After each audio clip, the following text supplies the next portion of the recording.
Quelle relation particulière sainte Faustine entretenait-elle avec son ange gardien?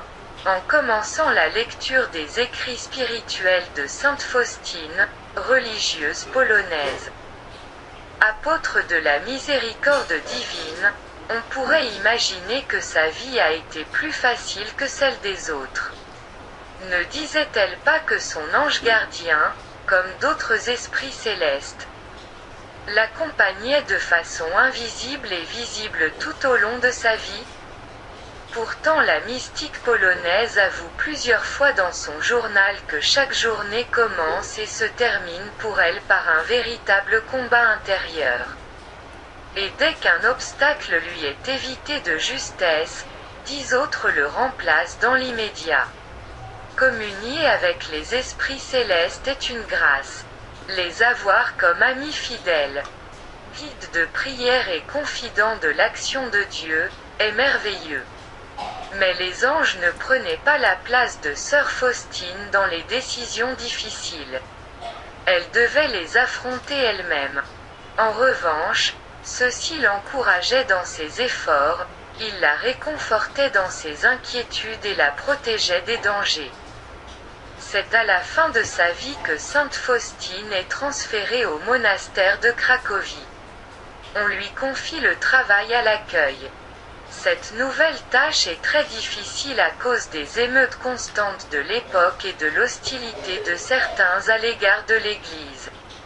Un jour, au cours de sa conversation mystique avec Dieu, Faustine décide de lui demander qu'aucune personne motivée par une mauvaise intention n'ose s'approcher du monastère. Elle entend alors ces paroles de Jésus: « Ma fille, j'ai mis un ange à l'entrée.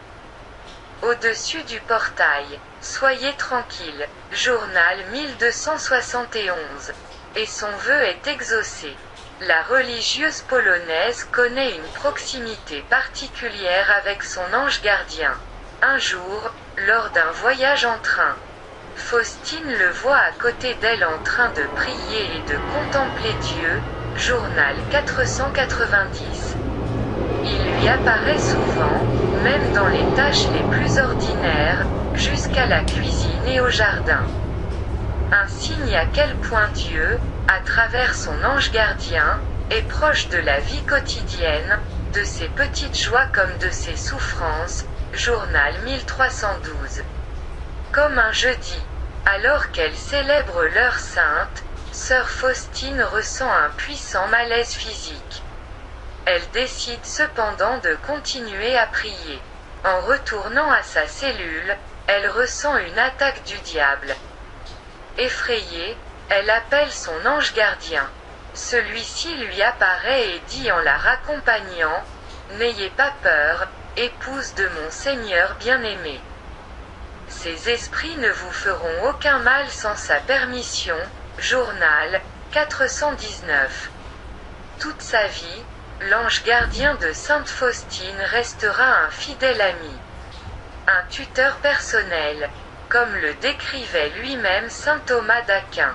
Celui que l'on appelle le docteur angélique a écrit dans sa somme théologique que lorsqu'une personne est née, on lui attribue un tuteur. Ainsi, chacun a son propre ange gardien. Pour saint Thomas d'Aquin, le monde invisible est réel, une armée de créatures célestes veille sur lui, avec l'aide particulière, inlassable et discrète de son ange gardien à chaque instant. Pour saint Thomas, nous avançons dans nos vies terrestres vers notre patrie céleste. Et sur ce chemin, nous sommes menacés par de nombreux dangers qui viennent de l'intérieur et de l'extérieur. Pour y faire face, il nous faut une protection spéciale. Aussi, tant qu'il pèlerine sur ce chemin terrestre, l'homme se voit attribuer un gardien spécial, son ange gardien. Et lorsqu'il atteint enfin le bout du chemin, l'homme n'a plus d'ange gardien, mais un ange régnant avec lui dans le royaume céleste, ou un mauvais esprit en enfer, précise-t-il encore, Saint I. 113, 4. Il n'est donc pas vrai que l'homme est abandonné à sa solitude.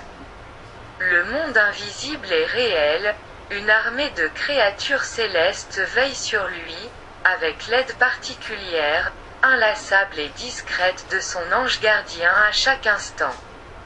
Ne dédaignons ceux que nous ne voyons pas, pour lesquels Dieu, sans sa sollicitude, nous envoie souvent des témoins comme sainte Faustine.